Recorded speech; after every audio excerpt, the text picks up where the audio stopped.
गुरुर्ब्रह्मा गुरुर्विष्णु गुरुर्देवो महेश्वरा गुरु साक्षात् परं ब्रह्म तस्मै श्री गुरुवे नमः। यहाँ पर आए हुए सभी आदरणीय गुरुजन, ARP टीम, SRG टीम और अन्य सभी सम्मानित अतिथियों का मैं बहुत बहुत स्वागत और अभिनंदन करता हूँ। मैं राहुल मौर्य, प्राथमिक विद्यालय माडी, विकास क्षेत्र बाबागंज में प्रभारी प्रधानाध्यापक के पद पर कार्यरत हूँ। इसके साथ ही मैं न्याय पंचायत बहोरीपुर में संकुल पद पर भी कार्यरत हूँ। मैं अपनी बात आगे शुरू करूं इससे पहले कुछ आप लोगों के लिए लाया हूं, इसे आप लोगों को दिखाना चाहूंगा। ये देखेंगे सभी लोग, ये एक मिठाई का डब्बा है। मैं फिर से कह दूं, ये सिर्फ एक मिठाई का डब्बा है, मिठाई नहीं है। तो मैं ये बताना चाहता हूं कि ये मिठाई का डब्बा लगभग कितने रुपए किलो मिलता होगा डब्बा। मैंने आज इसे मार्केट में पता किया तो लगभग 100 रुपए किलो उन्होंने बताया कि 100 रुपए किलो के आसपास ही मिलता है। लेकिन जैसे ही ये मिठाई का डब्बा हलवाई के पास पहुंचता है, हलवाई इसमें कुछ मिठाइयां रखता है। अगर उसने इसमें लड्डू रख दिए तो लगभग इसकी कीमत रखते ही इसकी कीमत 300 से 400 रुपए किलो हो जाएगी। और अगर उसने इसमें कुछ खोए की मिठाइयां रख दी तो शायद 500-600 रुपए किलो या उससे ऊपर भी जा सकती है। और सबकी फेवरेट अगर काजू कतली रख दी फिर तो 1000-1200 रुपए किलो में यही कागज का डब्बा बिक जाएगा आराम से। तो मैं यहाँ पर यह बताना चाहता हूँ कि इस कागज के डिब्बे की कीमत इस पर आधारित होती है कि इसके अंदर क्या रखा गया है। इसकी वैल्यू इसके अंदर रखी हुई मिठाई पर निर्धारित होती है। इसी तरह से हमारे विद्यालय में जो बच्चे आए हुए होते हैं उनकी भी वैल्यू इसी पर निर्धारित होती है कि हम उन्हें क्या सिखाते हैं या उनके अंदर क्या वैल्यू डेवलप करते हैं। तो इसके बाद आशा करता हूं कि आप लोगों तक जो मैं भाव पहुंचाना चाह रहा था पहुंच गया होगा। तो जैसा कि यहाँ पर हम लोग इस कार्यशाला में मेन निपुण लक्ष्य को किस तरह से और अच्छे से अच्छे तरीके से अचीव करें, इसी के लिए यहाँ पर हम लोग इकट्ठा हुए हैं।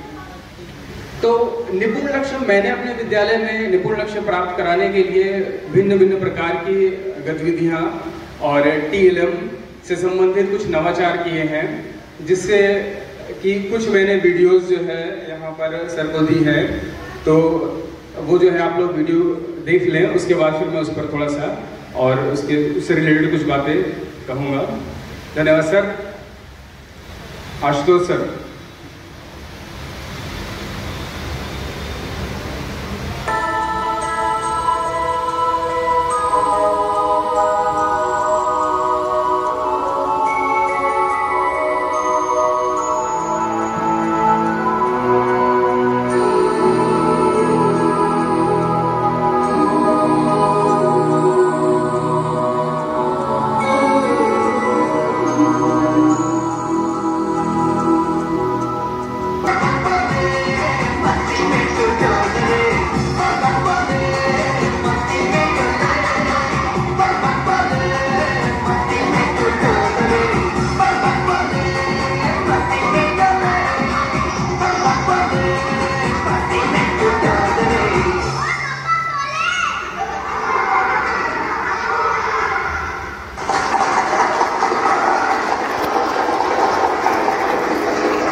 धन्यवाद, आप लोगों ने इतने पेशेंस से देखा है।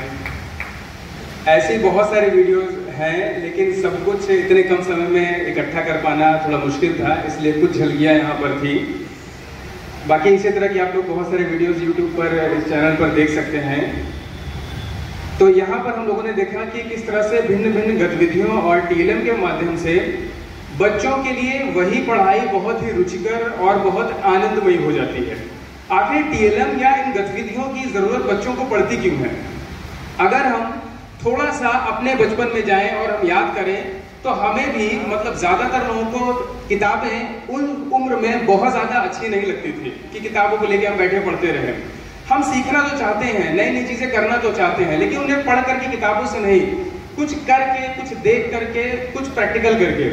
तो उसी चीज को मैं अपने स्कूल में लागू करने के लिए इस तरह से नए नए टीएलएम लाता हूँ। जैसे आप लोगों ने एक एटीएम मशीन का देखा होगा, आप लोगों ने कई बार बाहर देखा होगा। अब तो काफी टाइम हो गया है एटीएम को आए हुए, इसलिए अब थोड़ा सा फिर भी कम लोग दिखते हैं। शुरू में बहुत से लोग दिखते थे, एटीएम मशीन पर जाते थे और वो पैसा निकालने के लिए किसी दूसरे को काट देते थे कि भैया थोड़ा हेल्प कर दो। उनको एटीएम मशीन जो है चलाना ही नहीं आता था। तो यहाँ पर इसी तरह से जो है तमाम सारी चीज़ों को दिखाई गई है कि यहीं से बच्चों को एटीएम मशीन या कोई भी मशीन हो उसके लिए जो है थोड़ा सा जागरूकता हो। फिर इसी तरह से साइंस से रिलेटेड आप लोगों ने एक वाटर रॉकेट देखा कि जिसमें न्यूटन थर्ड लॉ के बेस पर वो साइंस रॉकेट, वाटर रॉकेट बनाया था। तो इस तरह की जो गतिविधियां हैं, इससे एक तो बच्चों के लिए मनोरंजन तो हो ही जाता है, प्लस उसके अंदर उन बच्चों के अंदर ये भी आता है कि वो भी इस तरह से कुछ ना कुछ नया कर सकते हैं, कुछ नया बना सकते हैं। बचपन से ही, शुरू से ही उनके अंदर सीखने की और कुछ करने की एक भाव जो है डेवलप होने लगता है।